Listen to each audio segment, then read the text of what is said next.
मैं कुछ नाम गिनवा रहा हूं। आपको यह बताना है कि इनके बीच समानता क्या है, कौन सा धागा इन सबको एक दूसरे से जोड़ता है।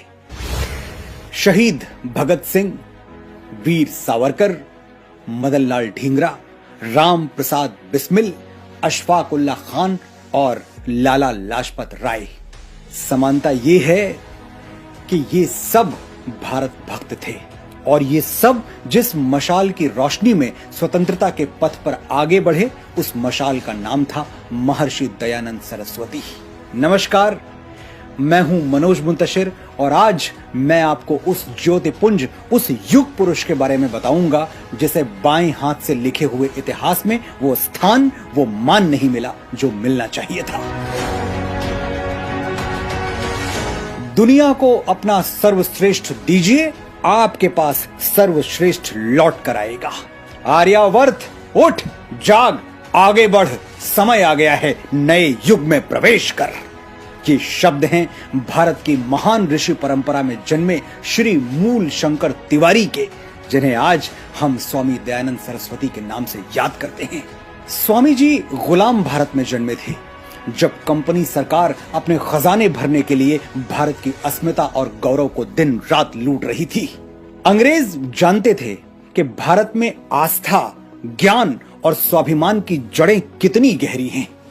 उन्हें आभास था कि बिना संस्कृति की जड़ काटे भारत को ज्यादा दिनों तक गुलाम बनाए रखना संभव नहीं होगा। लॉर्ड मैकाले का वो कथन तो आपको याद ही होगा, भारतीयों में हीन भावना भर दो, उन्हें विश्वास दिला दो कि उनकी संस्कृति पिछड़ी हुई है, परंपराएं और मान्यताएं खोखली हैं। यहां तक कि भारतीयों का पहनावा, उनका खान पान, बोली भाषा सब क्षुद्र है। उन्हें आगे बढ़ना है तो अंग्रेजों के पद चिन्हों पर चलना चाहिए, गोरी सरकार को अपना माई बाप समझना चाहिए। भारत में एक ऐसी नस्ल पैदा करो जो देखने में भारतीय हो लेकिन अंदर अंग्रेजियत कूट कूट कर भरी हो। अंग्रेजियत का यही अंधा मोह इन्हें सदियों सदियों तक हमारा गुलाम बनाए रखेगा और भारत में ब्रिटिश राज का सूर्य कभी अस्त नहीं होगा। स्वामी दयानंद सरस्वती गोरी चमड़ी का ये काला धंधा समझ चुके थे। उन्होंने उद्घोष किया, वेदों की ओर लौटो, और यहीं से ब्रिटिश कॉन्स्पिरेसी की धज्जियां उड़नी शुरू हो गई। इसे भारत का दुर्भाग्य कह लें या फिर तथाकथित बुद्धिजीवियों की कलुषित सोच, जिन्होंने सेक्युलर सिलेबस के नाम पर भगोड़े अकबर, बाबर तो हमें बचपन से ही रटा दिए, लेकिन स्वामी जी के विचारों से सदैव दूर रखा।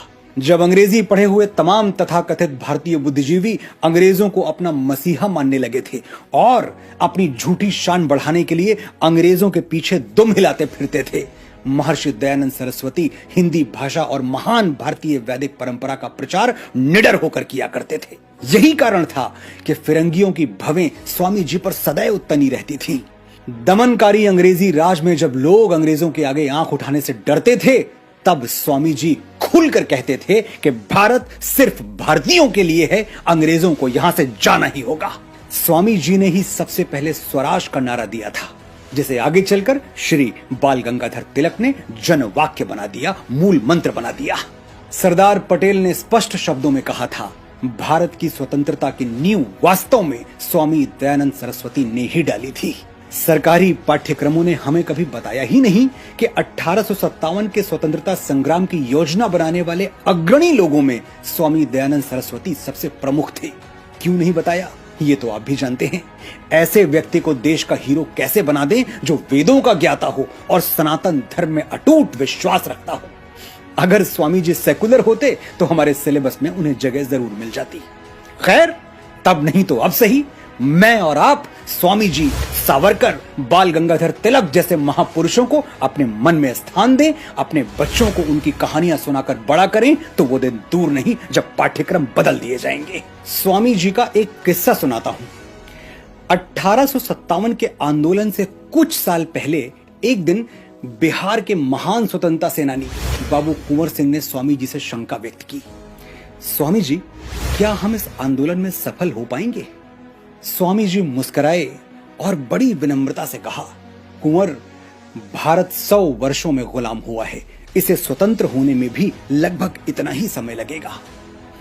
कुंवर सिंह ने पूछा, स्वामी जी, फिर हमारा ये आंदोलन, इसका क्या होगा? हम इतने प्राणों की आहुति क्या व्यर्थ में दे रहे हैं? स्वामी जी ने कहा, कुंवर, स्वतंत्रता सस्ती नहीं मिलती। अनेक वर्षों तक असंख्य प्राणों की आहुति देनी होगी। संघर्ष की एक लंबी प्रक्रिया से गुजरना होगा। हम तो बस वो शुरुआत कर रहे हैं जो आज तक किसी ने नहीं की। कोई तो सूद चुकाए, कोई तो जिम्मा ले उस इनकलाब का जो आज तक उधार सा है। स्वामी जी जानते थे कि 1857 में विजय नहीं मिलेगी, लेकिन बिगुल तो बजेगा। भारतवर्ष के प्राणों में कंपन तो होगा, धरती डोलेगी तो, और साहिब बहादुरों की छाती में धसी हुई हिंदुस्तानी गोलियां महारानी विक्टोरिया को डराएंगी तो। ये भी क्या कम है? स्वामी जी ने जो 100 वर्षों की भविष्यवाणी की थी वो सच हुई। 1947 आते आते क्रांतिकारियों ने अंग्रेजों के पैरों तले से भारत की जमीन खींच ली और लाद दिया उनका सामान ब्रिटेन जाने वाले पानी के जहाज में। एक बार स्वामी जी की मुलाकात तत्कालीन गवर्नर जनरल लॉर्ड नॉर्थब्रुक से हुई। पावर के दंभ में चूर गवर्नर ने स्वामी जी से कहा, ये अपने व्याख्यान की शुरुआत में आप जो ईश्वर की स्तुति करते हैं, क्या उसमें यह प्रार्थना भी शामिल है कि अंग्रेज सरकार का कल्याण हो? गवर्नर के तेवर साफ बता रहे थे कि वो जवाब में क्या सुनना चाहता है, और अगर उसके मन का उत्तर नहीं मिला तो परिणाम कितने भयावह हो सकते हैं। लेकिन स्वामी जी ठहरे भारत की ऋषि परंपरा के अनुयायी, असत्य कैसे बोले? स्वामी जी ने उत्तर दिया, अंग्रेज सरकार के लिए प्रार्थना तो करता हूं गवर्नर साहब कि जितनी जल्दी हो सके भारत में अंग्रेजी राज का सर्वनाश हो जाए और हमें पूर्ण स्वाधीनता प्राप्त हो। गवर्नर साहब के कान सुन्न हो गए। उन्हें विश्वास ही नहीं हुआ कि भारत का एक ऋषि उनके हजारों मिलिट्री जनरल से ज्यादा निर्भीक हो सकता है, निडर हो सकता है। ये कहानियां आज मैंने आपको क्यों सुनाई? क्योंकि जमैका के महान दार्शनिक मार्क्स गर्वी ने कहा है, people without the knowledge of their past history, origin and culture are like a tree without roots. जो अपने इतिहास, अपनी उत्पत्ति और अपनी संस्कृति से अनभिज्ञ है, वो व्यक्ति जड़हीन वृक्ष से ज्यादा और कुछ नहीं है। हम भारतवासी तो सदैव से ही ज्ञान गंगा में मछली की तरह तैरते और जीते आ रहे हैं, लेकिन पिछले कुछ दशकों में हम पर अज्ञान थोप दिया गया। हमें जल बिन मछली वाली दयनीय स्थिति में पहुंचा दिया गया। जो हुआ वो गलत था, लेकिन इससे भी ज्यादा गलत होगा कि हम अपने अज्ञान को नियति मानकर स्वीकार कर लें। स्वामी जी कहते थे, अज्ञानी होना गलत नहीं है, अज्ञानी बने रहना गलत है। इसलिए जागो भारतीयों, रहो चाहे जहां, लेकिन अपनी संस्कृति, अपने साहित्य और अपनी महान विभूतियों पर सदैव गर्व करते रहो। आज परम आदरणीय स्वामी दयानंद सरस्वती जी की जयंती है। सोशल मीडिया पर पोस्ट करें, यारों दोस्तों से इसकी चर्चा करें, घर परिवार में बच्चों को बताएं कि आज का दिन कितना शुभ है और क्यों शुभ है। हम अपने महानायकों को जीवित रखेंगे, तभी हमारा भारत जीवित और जागृत रहेगा। आपने इतने धैर्य से मुझे सुना, आभार।